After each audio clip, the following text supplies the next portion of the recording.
di tutta la cittadinanza. Che bilancio quindi per il 2024? Guardi, io credo che il lavoro che è stato fatto dalla Polizia di Stato sia un lavoro soddisfacente.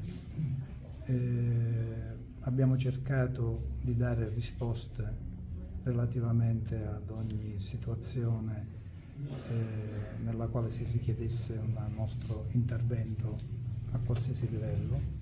Sappiamo chiaramente che si può e si deve migliorare e ci stiamo attrezzando, in qualche modo lavoriamo sempre, quotidianamente, per appunto dare delle risposte ancora più importanti alle esigenze di questa città. Signor Questore, qual è il messaggio di Natale che si sente di lanciare ai catanesi? Ma io mi sento di dire ai catanesi che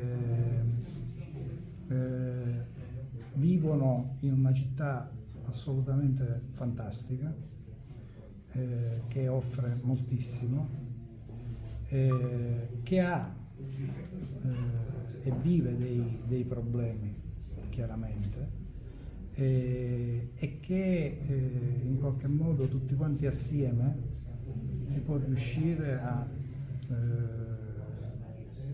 superare quei problemi e traguardare gli obiettivi migliori che ci si può prefiggere.